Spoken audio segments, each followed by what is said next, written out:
Hi, you guys. Welcome back. My name is Carrie Penny. I am the Happy Crafty Homemaker, and welcome to show and tell number 135.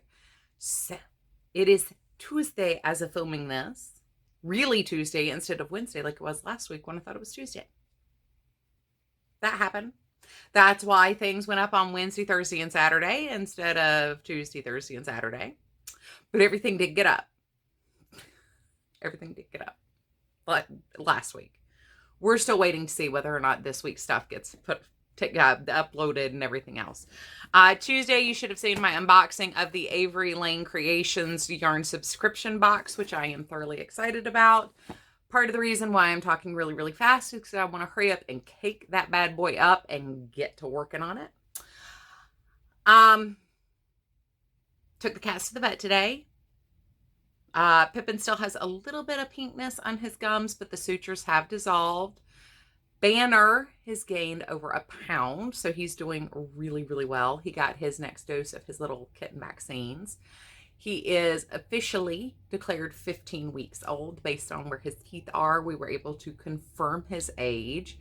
He still is absolutely just as cute as he can possibly be, and apparently he really particularly loves to eat beef. I got him a beef liver pate, absolutely downed it. Went to go eat leftover beef and banana pepper pizza, sat there begging for it. Had a beef patty for lunch one day, and he's like, meow, meow. But they did very, very well. They were very well behaved. Banner wanted to hang out in his crate, whereas Pippin was like, I'm going to go explore everything. Oh, you lifted up the bench to look underneath it? Here, let me go crawl underneath it. So I spent part of my morning crawling around on the vet's floor trying to get my cats out from under the benches. But they're taking their nap. They're being precious, so. All right. Big old basket of goodies here. And I did forget one of my finished objects. I'll share it in Saturday's Yarn Bingo video, and I will share it in next week's show and tell. We're just going to roll with it.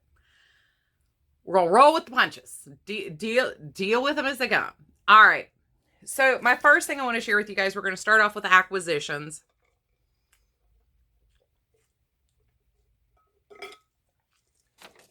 Talking way too much. To be home alone. First acquisition I want to talk about is I did place an order with Premier. In the description box down below, you will see I have an affiliate link with Premier if you're looking to buy anything, any stuff you see that I share. Please use that affiliate link. It costs you absolutely nothing, and I get a little bit back in return. So I've told you guys before, one of my all-time favorite acrylic yarn to go to is the Premier Anti-Pilling yarn. This, though, when they came out with the basics line, I have really enjoyed this, especially for things like joining blankets, doing like borders and joining blankets. And I think part of it is the price point is really, really good. Part of it is it's really, really soft without being so soft it feels like it's going to fall apart. And it pairs really well with a lot of other budget worsted weight yarns. The Premier Anti-Pilling is a little bit more expensive. And while it pairs with about half of what I'm using in blanket projects, it doesn't pair with everything. The basics does seem to, it pairs well with Red Heart Super Saver. It pairs well with I Love This Yarn. I've got a couple no-name budget acrylics over there. And this seems to work really well, is tying everything together in a blanket. So I have decided to take at least the scraps that I have floating around upstairs left over from other projects, and I'm going to do a spring blanket like I did my fall blanket. So I needed a border color for the blocks and to do my join in. And I decided to go with this. This is Premier Basics in the color Apricot. I didn't want to do white this time, but I didn't want to do like something bold. I did want to keep to a lighter tone, especially given, you know, it's pastel pink, pastel yellow.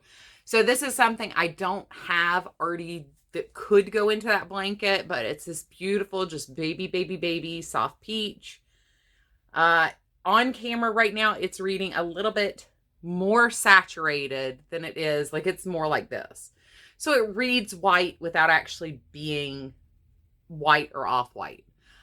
Just this very, very, very nice, soft peach color. So I did go ahead and grab 5 balls of this.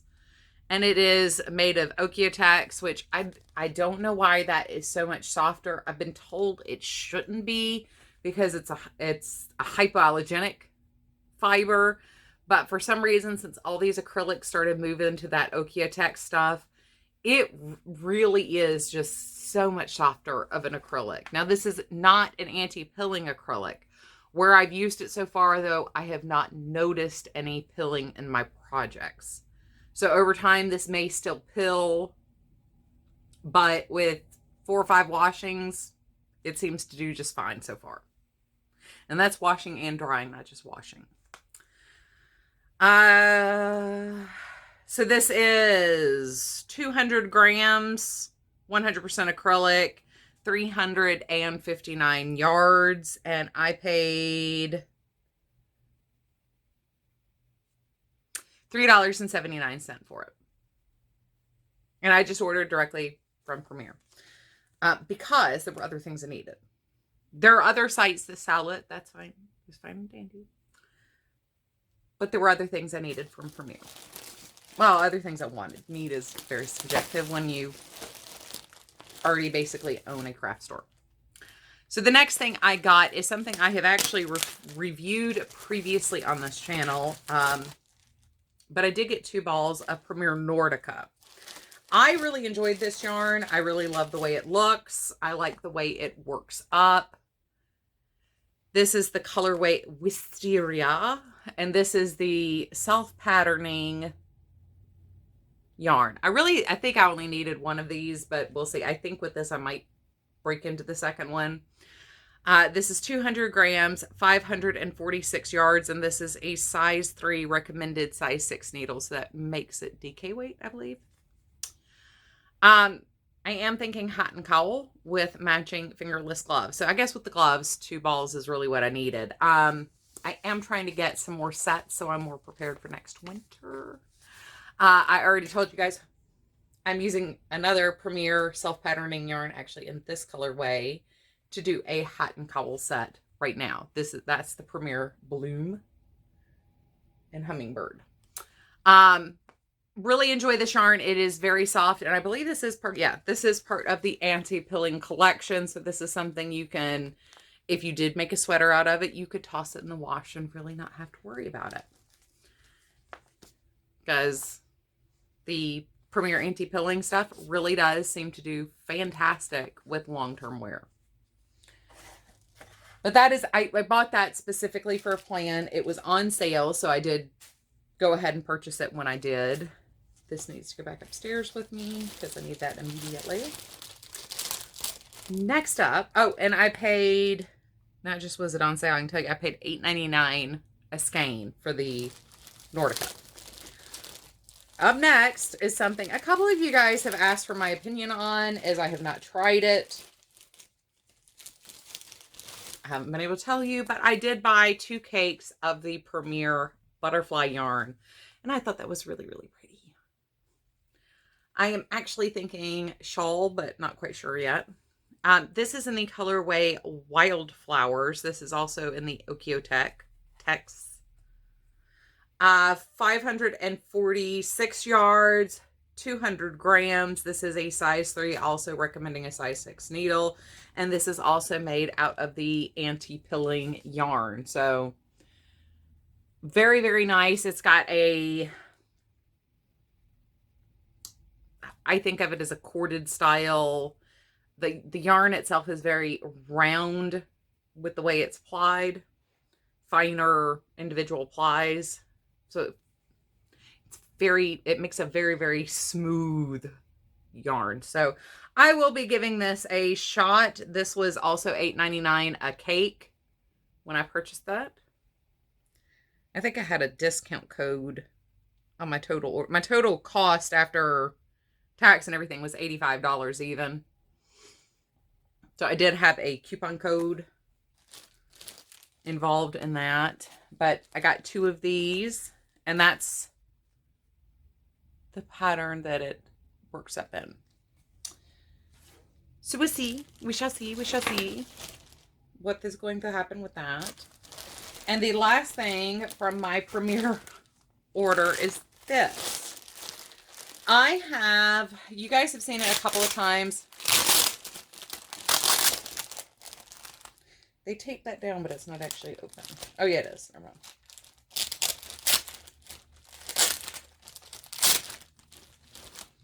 You guys have seen in a couple of videos in the past where I have a olive green grandpa cardigan. I've worn it repeatedly over the years.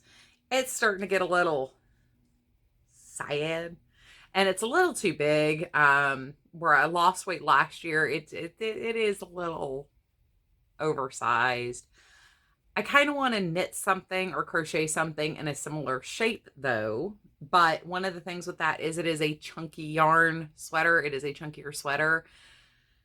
And I don't really have a lot of stuff that you would make a sweater in bulky weight yarn. I have a lot of either fancy looking stuff or stuff that you would do like more home decor-y stuff with.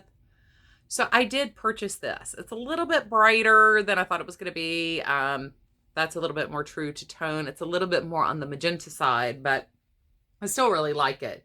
This is the Universal Deluxe Chunky 100% wool in the color Mulberry. And this is 100 grams, 120 yards, 100% wool. So this will be a hand wash project in the end. And if for some reason I just absolutely hate it, you know, I can always, you know, make laundry balls with it or something. But these were $3.99 each. And that's kind of what went ahead and kicked me over to go ahead and just make a purchase myself. Was this was on clearance. Everything else was on sale except for the basic. The basic is what I actually needed in order to move on with that project. So, but that's what really kicked it over to just go ahead and place my order when I did, because I saw that and I really like the purple color. Yeah, like looking down at it, it's more purple, and like holding it up in the light, it's more pink. So for me, that's fine. It's not going to affect what I need it for. But it is interesting that it reads a lot more purple in every other light but where I'm filming. And then it's much, much more magenta. And I still have one of my lights out over here, so my lights aren't even as bright as they normally are. But that is my Premier purchase. I have one other acquisition to share with you guys. So I made a purchase with Erica over at the Lopsided Crafter. I will leave her YouTube channel and Etsy shop link down below. But she did pre-orders for her Valentine self-striping yarn. And it looks like strawberries and cream. It is absolutely gorgeous. It's just as pretty in person as I thought it was going to be when I saw it online. This is 75% superwash merino, 25% nylon, 436 yards. It was dyed on January 25th of 2020. Wash cold, lay flat to dry.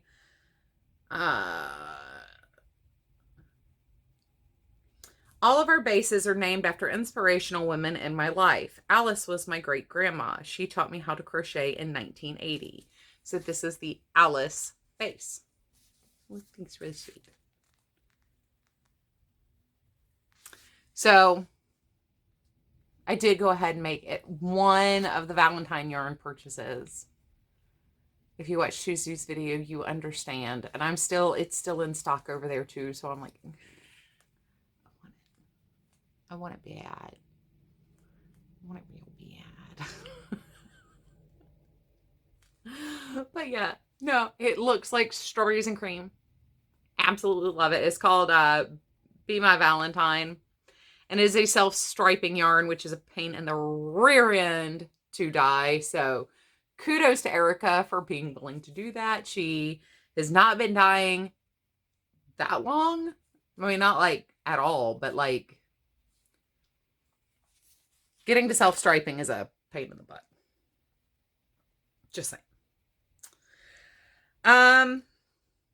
We have 2 finished objects in here. On any given day this week, I have worked on 5 different projects depending on what I'm doing that day. So things are very slow to get done. I did, like I said, I have a pair of socks upstairs that are finished and I just totally forgot to bring them downstairs, but We have my Jada and Stitches squares. So this is in taupe. Right now I have started off using the scraps from my fall blanket. This is the one in Gilt. Tunisian. Never done it before, really. I've done this stitch and that's it. And I never finished a project in it. So this is the closest I've come to finishing a project, is finishing 2 squares. I do still need to block these out, obviously, as they are still curling. I did decide to go ahead and do a single crochet around each block, because I may or may not follow Jada's join and border. I may go rogue on that, and we'll just see. But I wanted to have something to where I could have other options. So I did just border in my same color as the squares. Obviously, I haven't even woven in ends. It's been that kind of a week. We're just, nope. But we got those done. I also got 3 overlarge coasters done. I did 2 using my 3rd loop half double crochet dishcloth tutorial. I took it out to, I think, 60 stitches and then did a crab stitch border. Same thing with this one. These are just scrap cottons that I had floating around. And then I had a substantial amount still left over. So I decided to try something in like a lemon peel stitch, which, I mean, it looks fine. I just don't really like it. I don't like the way it didn't ridge up very well. And I did use 9 stitches to keep the odd even thing going, and it didn't work. It just yeah, I wasn't overly happy with it, but it looks fine. I mean, the finished thing is fine. It was just a little bit of a pain in the rear end to do it, so I probably won't do that again anytime soon. But these will go to Classy Kim and her mug rug collection for the baskets for the breast cancer patients that I have told you guys about a couple of times now. But these were scraps from doing dishcloths for Rose. The coasters and things that I make will be going to Kim. And once again, I hope to continue to work down my dishcloth cotton stash, because I just don't use it that much. I don't reach for it unless I just have to have a dishcloth. And why not just buy it when you need it? Yep, that's where we are on that. So that is what I finished this week. Those are the purchases that came in this week. We will have some acquisitions next week. There's some things that I'm very excited about coming in. Hopefully we will make some progress on the yarn I shared with you guys on Tuesday's video. But other than that, I hope you guys are having a wonderful, fantastic day. As always, I love you guys. Please take care of yourselves, and I will see you guys real soon. Bye, guys.